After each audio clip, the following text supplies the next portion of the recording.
Hi, happy Monday, everyone. It's Meredith. I'm here with our message for the 21st of February, 2022. We're tuning in, as you know, to the energy atmosphere of the day, what's floating around out there in our sphere of influence. How is it potentially gifting us?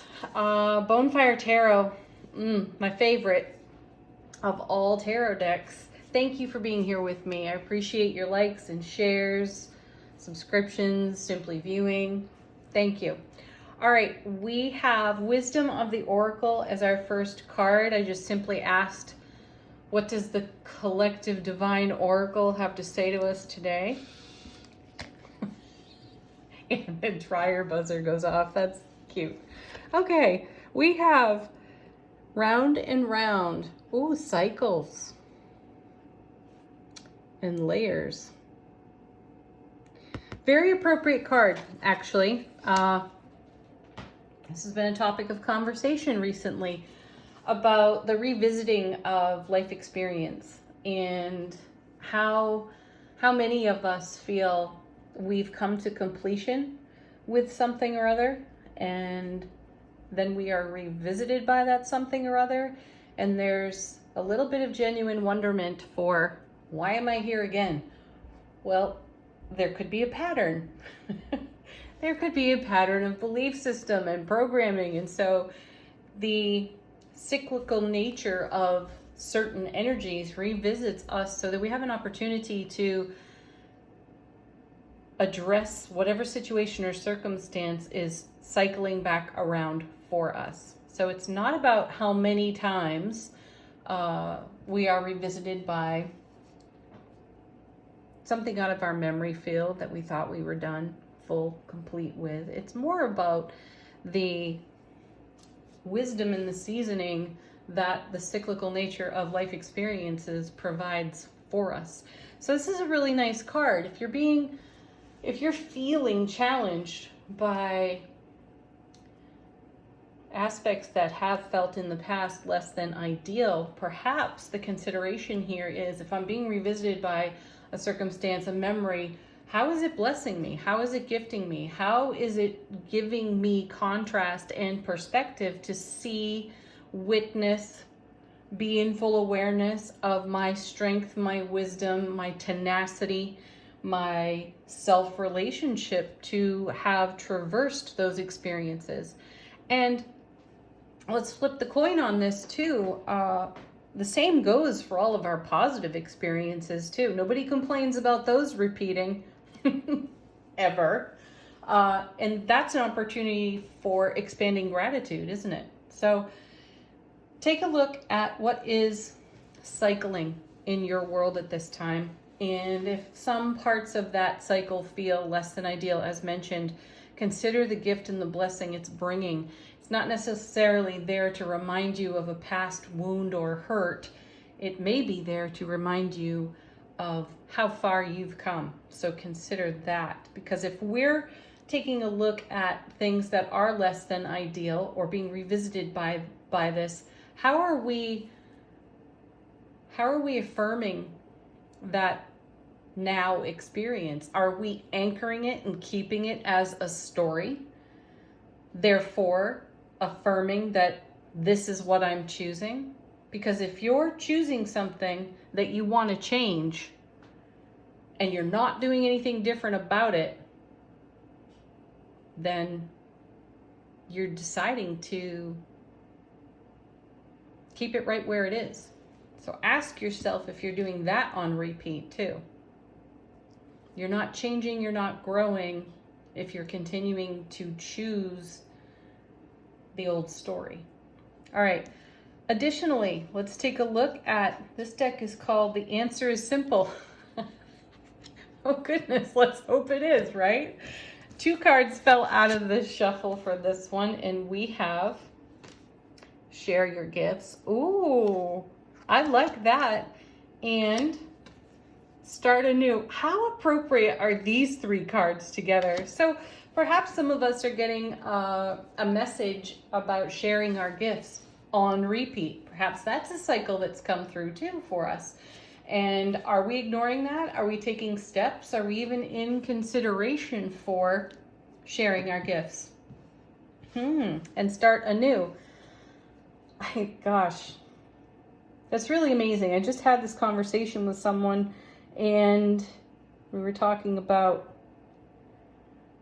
well, healing energies, different modalities, and I had not used any of those gifts in quite a long time. So perhaps that message is coming around just as a personal share. Like in my case, I used to do a whole lot of body work, energy work, Reiki, Shambhala type of, and sound healing. And I haven't done any of that in years. And now 3 people have spoken with me about it. So perhaps it's time to start anew in that realm and be a witness to how those gifts have grown and developed, because certainly it will feel different today than it did 15 years ago. So do you have something like that going on in your world? If not, is there something that you shelved and could use a fresh infusion of your own energies? Consider this as well. But share your gifts, whatever they are. All right, Bonfire Tarot. I got to tell you, this deck, it actually woke me up in the middle of the night. I could feel it calling to me. So I knew it would be in today's reading. And the shuffle was hypnotic and quite powerful. So energy atmosphere, what does Bonfire have to say about that? Our first card is 2 of Cups. Beautiful. You know, not all decks represent this card as 2 people about to connect. You know, pardon, I said that backwards, I think. Many times this card is represented as something about to happen, to join, to connect. And in Bonfire, the embrace has already occurred. So first and foremost, you take this to your inner divine masculine and inner divine feminine. And this is about the ever expanding and deepening bond to your own self relationship, which, as you know, as we say, each time we see this, gives us the wherewithal to share this in all of our relationships. So check your bond to your own self.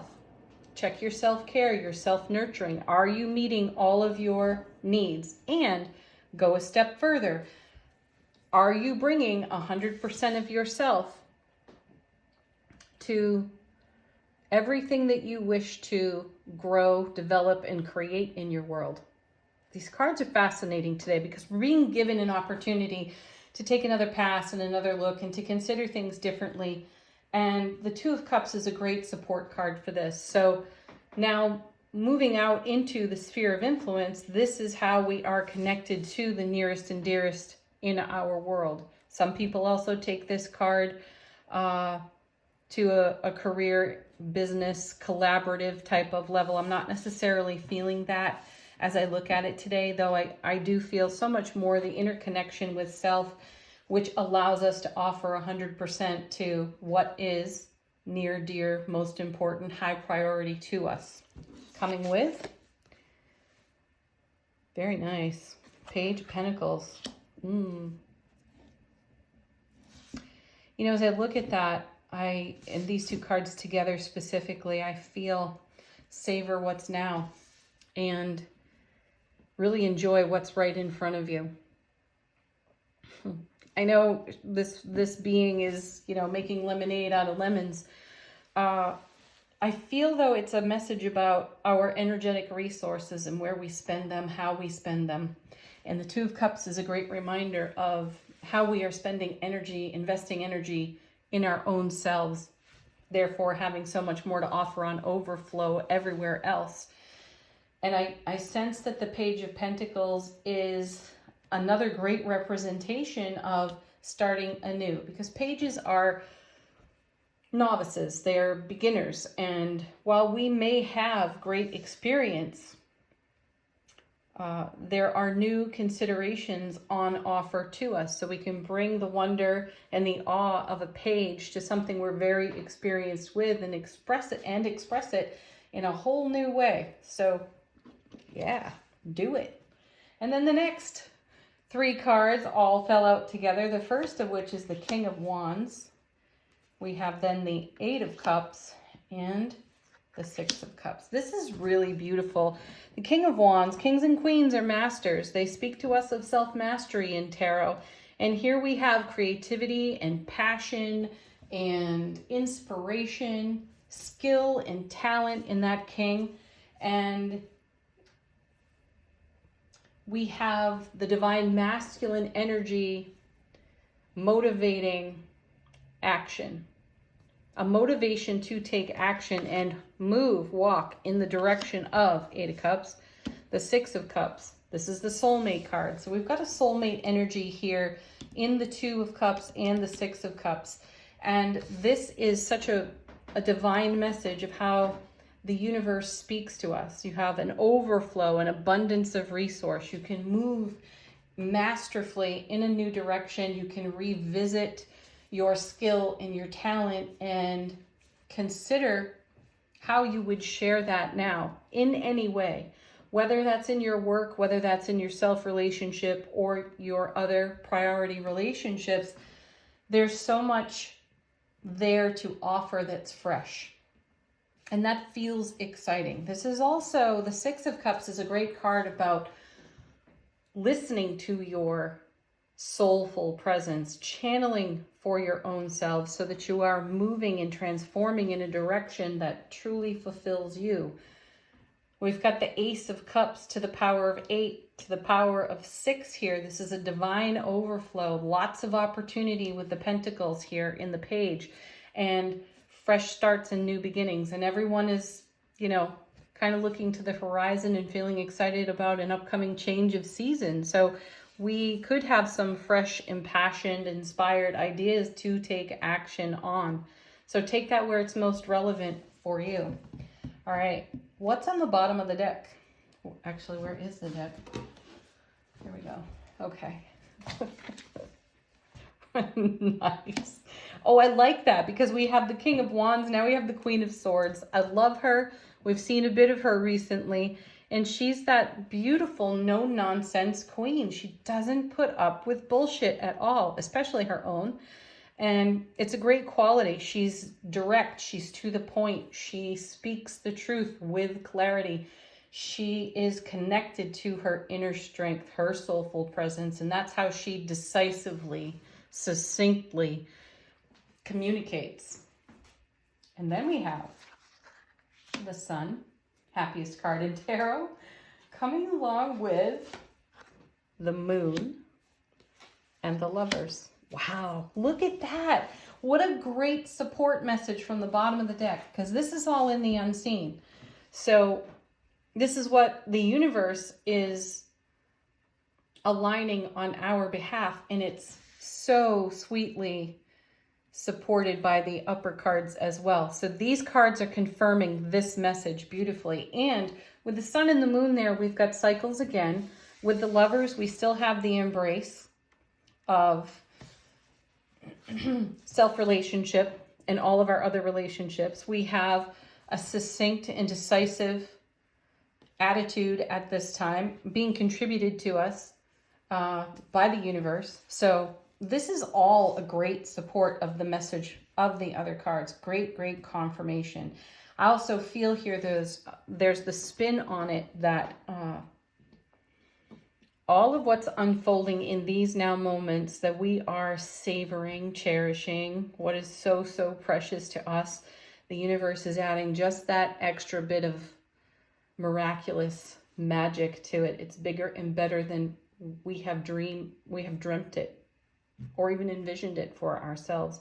And there's a message here too of allowing ourselves to be blessed. Let the universe rain its blessings down on you. Oh, I like that a lot. All right, let's do angel answers. What do the angels have to say today? It's a great time to ask a question if you've got one.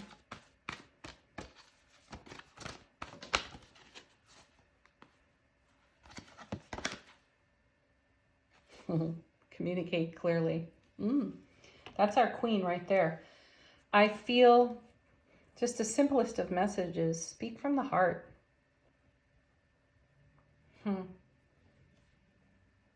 How often do we do that? How often do we try to clean up the language so we put other people at ease and in turn actually water down what we really want to say? This queen reminds us to communicate clearly. No verbal clutter. Just speak it. Say it out loud exactly the way you mean it. Mean what you say and say what you mean. Next.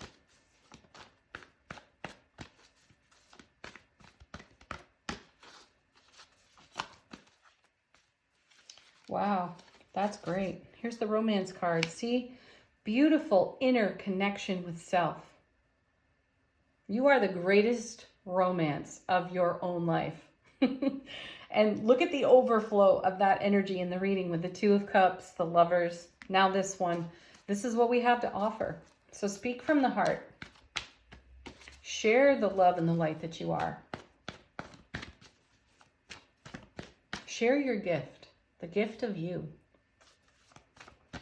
It's as simple as a smile or holding a door or saying hello to a stranger on the street, whatever. Trust. Trust the universe has your back. Nice. And the last one, abundance. Yeah, we have a lot on overflow here to us. And that's a great message of staying open within heart space to receive the blessings that are available to us. One more card from Divine Abundance. We will take that right off the top of the deck. Are you detecting a theme here, folks? We have love.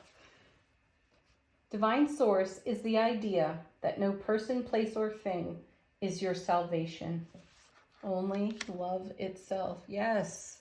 Trust that the love and the light that you are is it. There's nothing beyond that within self-relationship. And that allows us to offer this exquisite love everywhere. Have a beautiful Monday, everybody. Peace, love, joy, happiness. Do a little dance. Namaste.